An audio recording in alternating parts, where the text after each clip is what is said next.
Beleza, rapaziada, vamos seguir a nossa cobertura desse primeiro dia de playoffs, falando sobre o terceiro jogo desse sabadão, que foi o duelo entre New York Knicks e Atlanta Hawks, né? Jogo lá no Madison Square Garden, a meca do basquete, né? Recebendo mais um jogo de playoffs. Knicks saiu vencedor, né? Vitória por 113-102, num jogo que, assim, foi um jogo fácil pro Knicks? Não foi. Não foi um jogo fácil, né? Foi um jogo onde o Knicks teve seus momentos ruins, teve seus momentos de oscilação e tal, mas também não é como se tivesse sido um jogo extremamente dramático, extremamente desafiador. Não foi. Não foi. Foi um jogo meio morno pro Knicks, sabe? Meio morno, né? O Hawks lutou pra caramba, o Hawks conseguiu nunca deixar o Knicks desgarrar, sabe? O jogo inteiro foi uma trocação, sabe? Os dois times ficaram ali o tempo inteiro, né? Trocando aqueles jabzinhos, pá, vem aqui, tal, tal, e nunca conseguiu aquele knockdown, sacou? Nunca conseguiu. Os dois times ficaram nessa trocação o tempo inteiro. O Knicks, durante a maior parte do jogo, foi quem, né, venceu mais essa trocação. Né, segundo a ESPN, o Knicks liderou por 91% do tempo do jogo. Então o Knicks controlou melhor a trocação, mas nunca conseguiu de fato girar a faca. Né? Teve ali seus momentos de desgarre, né? O Knicks conseguiu engatar algumas boas runs, especialmente no segundo tempo, né? Que foi quando o ataque de Atlanta deu uma queda um pouco mais brusca de rendimento, né? O ataque do Hawks, que foi bem dinâmico ali no primeiro tempo, no segundo deu uma parada, né? A gente viu um ataque do Hawks bem estático, né, no segundo tempo, né? A gente viu jogadores como Alexander Walker, por exemplo, aparecendo muito pouco, né? Muito pouco mesmo. Então, no segundo tempo foi onde as runs do Knicks mais entraram, né? Foi onde o Knicks mais conseguiu desgarrar, né? Muito graças à defesa também, né? A defesa do Knicks merece muitos elogios hoje, viu?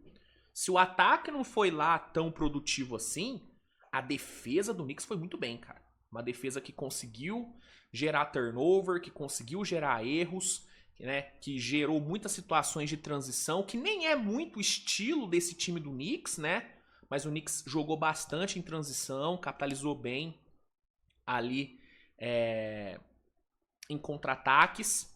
No começo do quarto período foi onde o Knicks abriu sua maior vantagem, né? Conseguiu abrir 12 de vantagem, né? Com uma run ali de 9-12, se não me engano. O Hawks conseguiu chegar, conseguiu encostar ali com o Jalen Johnson, com McCollum e tal. Mas, igual eu falei, cara, em nenhum momento o Hawks conseguiu, de fato, colar de vez, né? E aí, no fim dessa trocação, o Knicks foi quem saiu vencedor. Um jogo onde os dois principais jogadores do Knicks dividiram, né, o protagonismo. Né? No primeiro tempo a gente viu um Jalen Brunson aparecendo mais, né, sendo mais ativo, jogando muito bem, junto do OG, junto do Mikal Bridges, com o Towns muito sumido. Né? O primeiro tempo do Towns foi muito abaixo, muito turnover, não indo bem na defesa. Né? O Towns terminou o primeiro tempo com 1 de 6 no field goal. Né? Foi um primeiro tempo bem ruim do Towns. Towns, que na minha opinião tem tudo para ser o grande X-Factor dessa série, né? Por conta do matchup ser bem favorável para ele. Porque você olha pro elenco do Hawks, você não vê ninguém ali capaz de colar no Towns mesmo, né? O Onyeka Okongwu, apesar de ser um bom jogador, ele não tem a altura suficiente para ser um bom matchup pro Towns. Então, ver o Towns tão mal no primeiro tempo me deu uma preocupada. Porque eu falei, porra, se o Hawks conseguir tirar o Towns do jogo, cara, o Hawks pode ganhar esse jogo. Pode ganhar.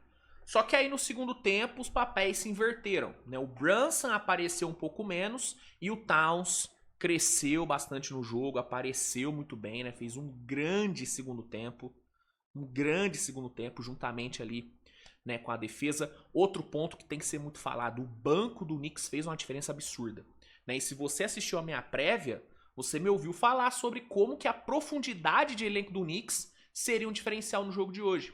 Foi um puta de um diferencial.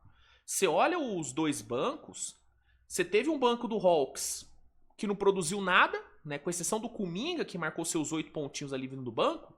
Cara, o resto do time não fez nada, né? O Mohamed Gueye teve 0 impacto, Gabe Vincent, como já esperado, 0 impacto. O Rizaché jogou 2 minutos e foi horrível, não tem a mínima condição do Rizaché jogar nessa série. E é muito louco lembrar, né, que o Rizaché foi pick 1 do draft, né? Tranquilamente, ele já tá no hall aí de piores first picks da história do draft, pelo menos da história recente, né? Um moleque que não é capaz de jogar mais de 2 minutos num jogo de playoff. Loucura, né? Uma loucura. Mas enfim. Então, o banco do Hawks foi 0 impactante, enquanto o do Knicks, cara, o do Knicks foi uma coisa impressionante. Você teve um Jordan Clarkson jogando muita bola, né? Jogando muita bola. Você teve o Landry Shamet aparecendo muito bem ali no quarto período, juntamente do McBride, que matou 2 bolas de 3 gigantes ali no quarto período, né? Naquele momento, naquele desgarre inicial do Knicks no quarto período, daquela run de 9-2, 6 desses 9 pontos vieram do McBride, em situações de transição e de bolas de 3. Então, além do Towns ter crescido muito no segundo tempo e ter fechado o jogo com 25 pontos, 8 rebotes e 4 assistências, né? Fechou o jogo bem, 3 tocos também, sendo bem agressivo no segundo tempo. A segunda unidade do Knicks foi importantíssima, cara. Importantíssima. Então, muita coisa boa pro Knicks tirar desse jogo. Algumas coisas ruins também, né? O Towns precisa ser mais consistente durante todo o jogo. Não dá pra ele ir tão mal no primeiro tempo como ele foi. Tem que ser mais consistente. Mas, por exemplo, a bola de 3 do Knicks caiu muito bem, né? O Knicks matou 12 bolas de 3 com 48% de aproveitamento. Conseguiu, na medida do possível, controlar os turnovers, né? O jogador com mais turnovers do Knicks foi o Towns, com 5, né? Então, assim, tipo, o Brunson teve 2, o Mikal 1, o Hart 2. Então o Knicks conseguiu, na medida do possível, controlar os turnovers. O Hawks também, né? Só que os turnovers que o Hawks cometeu foram bem mais danosos, né? O Hawks não soube punir tão bem os turnovers do Knicks como o Knicks soube punir os do Hawks, né? Especialmente ali no segundo tempo. Então, o Knicks tem coisas boas pra tirar, tem também algumas coisas pra consertar, assim como o Hawks, né? Eu acho que o jogo do Hawks foi um jogo bem correto, assim. Foi um jogo correto, entendeu? Acho que a pior coisa do jogo do Hawks foi o ataque estático no segundo tempo, né? O Hawks deu uma colapsada no segundo tempo, deu uma pane ali, né? Especialmente ali no terceiro quarto. Mas considerando que era a estreia dos caras no playoff, no Madison Square Garden, pegando um time cascudaço do Knicks, não dá pra julgar também, né? Seria normal o time dar uma leve colapsada. Ainda mais com o Jalen Johnson sendo o principal líder do time, é um jogador jovem, então é normal ele dar uma sentida. E ele nem sentiu tanto assim, né? No segundo tempo todo o time do Hawks deu uma sentida. Mas, pô, ele ainda meteu 23 pontos, cara, na estreia dele como franchise player no playoff. Jogou pra caralho. O Onyeka defensivamente não me agradou muito, mas ofensivamente veio pra 19 pontos com 4 bolas de 3. Quem realmente deixou a desejar hoje... o CJ McCollum fez um ótimo jogo. O primeiro tempo dele foi muito bom. Mas quem deixou a desejar foi o Nickel Alexander-Walker. Esperava mais, né? 3 bolas de 3, não é ruim, mas ele vinha jogando melhor. O Deshaun Daniels, apesar de ter atuado bem como conector, né? Foram 11 assistências e tal. Só 4 pontos, né, cara? Contribuiu pouco na pontuação. Poderia ter ido melhor. E o banco do Hawks, que teve 0 impacto. 0 impacto. Então, acho que esses são os pontos aí que o Hawks tem que se atentar para os próximos jogos, né? Não dá pra, né, voltar tão mal do intervalo como voltou, especialmente no terceiro quarto. No quarto período melhorou, tá? No quarto período o Hawks foi lá, lutou, encostou de novo e tal, mas o terceiro quarto do Hawks foi bem abaixo. E a questão do Knicks, cara, é ter um Towns mais sólido, Se o Towns conseguir manter um nível de atuação bom o jogo inteiro, eu acho que o Knicks tem tudo pra ganhar essa série. Acho que vai ser uma série longa, tá? Eu acho que os jogos em Atlanta vão ser bem interessantes. Eu vejo o Hawks conseguindo vencer até os seus 2 jogos em Atlanta. Eu acho que é uma série que vai se estender pra 6 e talvez até 7 jogos. Inclusive, nos meus palpites, a única série que eu botei indo pra 7 foi essa. Porque eu realmente acho que a gente tem um equilíbrio muito bacana. Mas eu vejo o Knicks, né, com favoritismo por esses 2 pontos que eu já falei, né? O Towns, que pra mim é um diferencial muito grande pra essa série, e o banco, que hoje foi um belo diferencial, especialmente ali no começo do 4º período, né? Galera, sobre Knicks e Hawks é isso. O Knicks abre 1-0, faz valer o seu mando. O que você achou do jogo? Manda nos comentários. Se gostou do vídeo, deixa o like, se inscreve no canal, compartilha o conteúdo, que é muito importante. Nos vemos mais tarde com a análise de Lakers e Houston, né? Os dois estão se enfrentando nesse exato momento.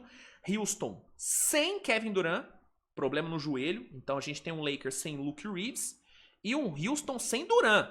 E no momento o Lakers está ganhando. Faltam 7 minutos para acabar o primeiro tempo. O Lakers ganhando por 40-36, né? LeBron James dando aulas de armação de jogo, né? 9 assistências pro velho sem nenhum turnover. Impressionante que o velho tá jogando. Vamos ver se sustenta até o final do jogo. Lembrando, o jogo é em Los Angeles, tá? Então, mais tarde eu venho para falar sobre o resultado desse jogo.